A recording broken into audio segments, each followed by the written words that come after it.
In this lecture, we will study multiple transformations of continuous time signals.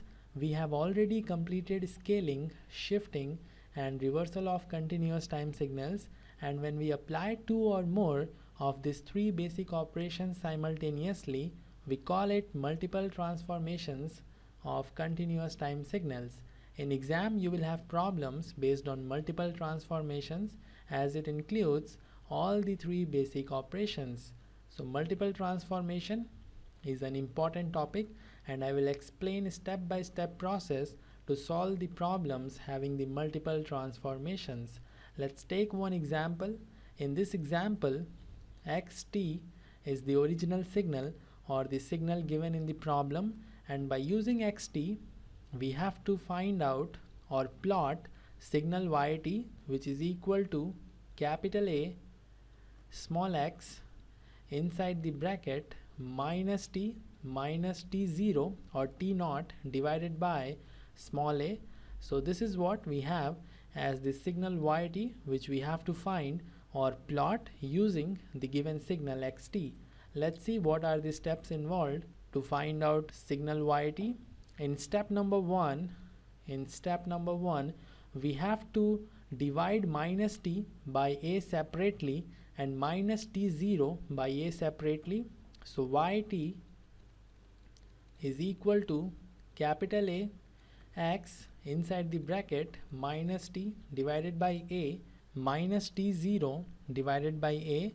So this is what we have to do in step number one. In step number two, we have to plot xt. xt is the original signal and it is already given in the problem. xt is given in the problem. In step number 3, we have to plot capital A xt. In step number 3, we have to plot capital A xt, and you can clearly see this process is the process of amplitude scaling, because we are multiplying a to the original signal xt. So step number 3 is the process of amplitude scaling. Now we will move to the step number 4. In step number 4, we need to plot capital A x minus t, and you can clearly see this is the process of time reversal, because we are having minus t in place of t. This means we are multiplying alpha to the t, where alpha is equal to minus 1, and when alpha is equal to minus 1, the process is called as time reversal. Multiplying alpha is the process of time scaling, but when alpha is equal to minus 1, it is the process of time reversal. So I will write this down. Step number 4 is the process of time reversal. Step number 5 will have the plot of a x inside the bracket minus t minus t0 by a. So you can see we have time shifting.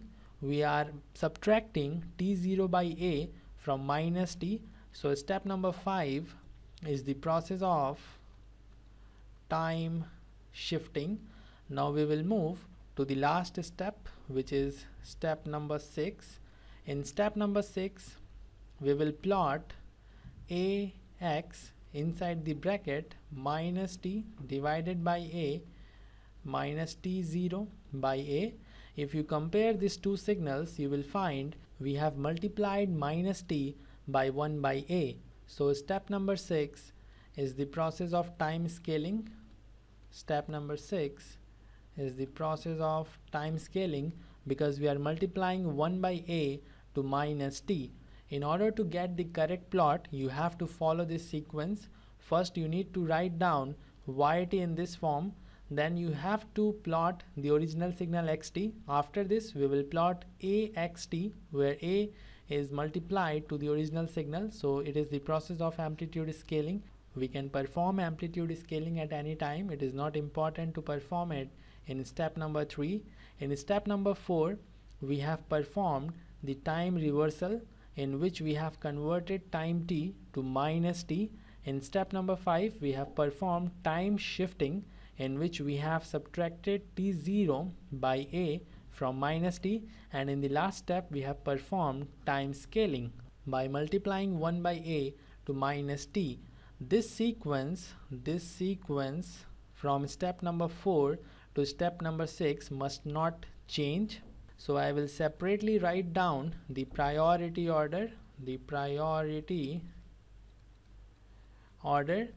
first priority is given to the time reversal. First you need to perform the time reversal. After this you have to perform the time shifting. Then you can perform the time scaling, and you can perform amplitude scaling at any time. So this is all for this lecture.